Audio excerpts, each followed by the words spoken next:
అది ఒక దేశాన్ని చంపేయడం అంటే మత్తు మందుకి అలవాటు చేస్తే దేశం చచ్చిపోతుంది. మీకు ఓపియం వార్ తెలుసు, మీరు చిన్నప్పుడు మీరు పాఠాల్లో ఉంటాయి మీకు. చైనా ఓపియం వార్స్, అందరికీ మత్తు మందులు అలవాటు చేస్తే వాళ్ళకి తిరగబడే శక్తి పోద్ది, ఆలోచించే శక్తి పోద్ది. అందుకని మనం ఇది ఎవరన్నా సరే ప్రణాళికతో చేస్తున్నారా, ఇది ఎవరన్నా ప్రణాళికతో చేస్తున్నారా లేదంటే ఇది యాక్సిడెంట్గా జరుగుతుందని ఒకసారి దీని మీద దృష్టి పెడతాం.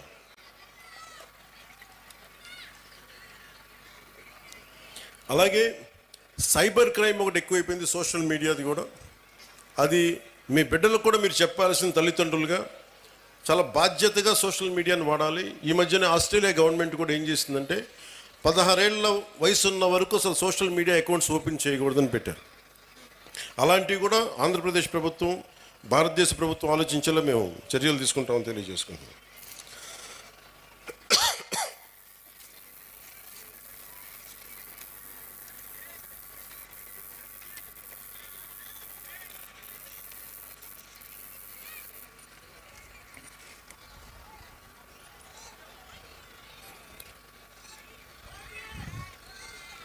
సినిమాలు మీరు ఇందాక నా పేరు అరుస్తూ ఉంటే ఒకటే చెప్తాను, మీకు హీరోలు అనేవాళ్ళు ముఖ్యంగా విద్యార్థులు చెప్తున్నా, నాకు అధ్యాపకుల మీద నాకు చాలా గౌరవం, నాకు చాలా చాలా గౌరవం అధ్యాపకుల మీద. మీరు ఊహించుకోండి, మీ అమ్మా నాన్న ఇంట్లో ఉన్న 2-3 బిడ్డల్ని రోజు చూసుకోవాలంటేనే ఎంత కష్టపడతారు. అలాంటిది పాప అధ్యాపకులు ఒక్కొక్క సెక్షన్కి 30 మంది విద్యార్థులు, 40 మంది విద్యార్థులు, 20 మంది అందరినీ కూర్చొని ఎంత ఒత్తిడి తీసుకుంటారు అధ్యాపకులు. అందుకని అధ్యాపకులకి మనం చాలా సహకరించాలి. చాలా కష్టం అధ్యాపక వృద్ధి. ఈ దేశం బాగుండాలి అంటే కాంట్రాక్టర్లు కాదు మనం పెట్టాల్సింది డబ్బులు, అధ్యాపకుల మీద పెట్టుబడి పెట్టాలి. అధ్యాపకులను కనుక నిజంగా కనుక బడ్జెట్ పెంచితే, అధ్యాపకుల మీద కనుక పెట్టుబడి పెడితే, వాళ్ళ కనుక నిజంగా విలువలతో ఉన్న అధ్యాపకుల్ని బయటికి తీసుకెళ్తే ఈ దేశం చాలా అత్యంత అద్భుతంగా ఉంటుంది. అందుకని అధ్యాపక వృత్తి హయ్యెస్ట్ పెయిడ్ జాబ్ అవ్వాలని నా కోరిక. ఆ రోజు జరుగుద్దా నాకు తెలియదు, కానీ నా ప్రయత్నం నాకు చేస్తాను.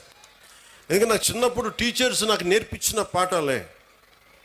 ఒక టీచర్ నాకు దేశభక్తి గురించి చెప్తే, ఇంకో టీచర్ నాకు సైన్స్ గురించి చెప్పాడు. ఒక్కొక్క టీచర్ సరిగ్గా ఉంటే మనకి ఆ సబ్జెక్ట్ మీద ప్రేమ వచ్చేస్తుంది. సో టీచర్స్ కూడా నా విన్నపం, నాకు తెలుసు మీకు ఎంత కష్టాలు ఉంటాయో. మీరు నలిగిపోతూ ఉంటారు, పిల్లల్ని చెప్పి అలిసిపోయి ఈ పిల్లల్ని కూర్చోబెట్టిలోపు 5 మంది లెగుస్తూ ఉంటారు, మీరు అలిసిపోతారు. పోషకాహారం మీకు కూడా కావాలి. నిజంగా నాకు అదే అనిపిస్తుంది, ఎందుకంటే అలిసి నేను సభల్లో మాట్లాడుతూ గొంతు అవిసిపోతూ ఉంటుంది నాకు. సో పోషకాహారం పిల్లలకే కాదు మీకు కూడా కావాలి. మీకు కూడా వైటమిన్ డెఫిషియన్సీ ఉందా, మీకు కూడా ఒకసారి వైటమిన్ డెఫిషియన్సీ ఉంటే విసుగు వచ్చేస్తుంది. సో అది కూడా చూడాలని నేను కోరుకుంటా ఉన్నాను.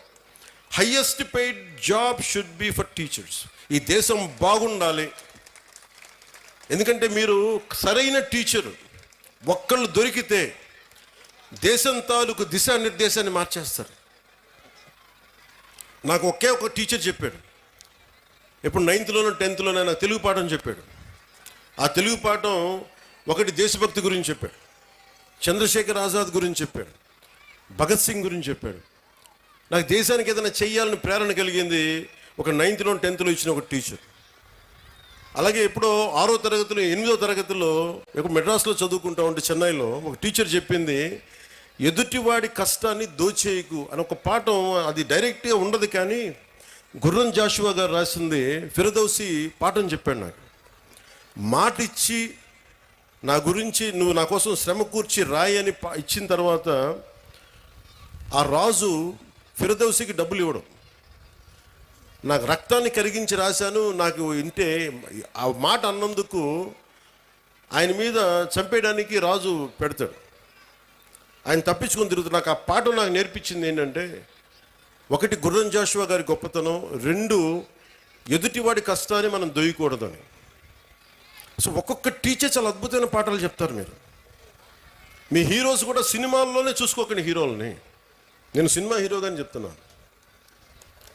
హీరోలు మీకు ఎలా ఉంటారంటే, మీకున్న అధ్యాపకులు ఉండొచ్చు, ఒక టీచర్ ఇక్కడ పొద్దున్నే, ఆవిడ పేరు మర్చిపోయాను నేను, బ్రాంజ్ మెడల్కి రెజ్లింగ్కి ఒక వ్యాయామం, ఒక పీటీ టీచరు మీ విద్యార్థులను తయారు చేశారు ఆవిడ. వాళ్ళు వెళ్ళి బ్రాంజ్ మెడల్ కొట్టుకొచ్చారు. And she a hero for me. హీరోలు అంటే మీరు కేవలం సినిమాల్లో, మీరే కదా madam, you are a hero. హీరోలు అంటే ఎంతసేపు సినిమాలో ఉండాలనుకోకండి. మామూలు కనిపిస్తారు, నల్లని హ్యాండ్ బ్యాగ్ పెట్టుకొని నవ్వుతా, పొద్దున్న లేచినప్పటి నుంచి వాళ్ళ బిడ్డలు బాగుండాలి, నాకు వాళ్ళు హీరోలు. నాకు వెంకటరామయ్య గారు మాస్టర్ ఒక ఆయన ఉండేవాడు. ఆయన నాకు చిన్నప్పుడు చెప్పిన పాఠాలు, వేమన శతకాలు గుర్తుండిపోయినాయి. నాకు ఆయన హీరో, నాకు ఆ టీచర్. సో మీరు గొప్ప గొప్ప వ్యక్తులనితో పాటు మీ సినిమాలకు వెళ్ళండి, ఆనందించండి, అన్నీ చూడండి, కానీ మీకు నిజమైన విలువలు మీ కళ్ళ ముందే ఉంటారు. మీ అమ్మ నాన్న ఎంత కష్టపడతారో చూడండి. మా అమ్మ నాకు నేర్పించింది ఏంటంటే, మా అమ్మ నాన్న ఎక్కువ చదువుకోలే. మా నాన్న 10th క్లాస్తో ఆపేసినట్టున్నాడు, మెట్రిక్ తోటి. తర్వాత ఆయన కానిస్టేబుల్ నుంచి ఉద్యోగంలో ప్రమోషన్స్ మీద వచ్చినాయి. మా అమ్మ 5వ క్లాస్తో ఆపేసింది. కానీ వాళ్ళిద్దరి విలువలు ఎంత మంచి విలువలు అంటే, రోజు మా అమ్మ సాయంత్రం సంధ్యా సమయం అవ్వగానే దీపం ఇంట్లో లైట్ వేసి దండం పెట్టుకునేది. నేను 2-3 సార్లు చూశాను, ఎవరికమ్మా దండం పెడుతున్నావు అన్న. ఏ దేవుడికి దండం పెడుతున్నాను అడిగితే మా అమ్మ అంది, నేను థామస్ ఆల్వా ఎడిసన్కి దండం పెడుతున్నాను అన్న, మనకి లైట్ ఇచ్చినందుకు, మన బల్బ్ ఇచ్చినందుకు, ఎలక్ట్రిక్ బల్బ్. ఆ విలువ చదువు వల్ల రాదు. నా పాయింట్ ఏంటంటే, మీరు పిహెచ్డీలు చదవండి, ఇంకోటి చదవండి, కానీ విలువతో కూడిన విద్య చాలా అవసరం.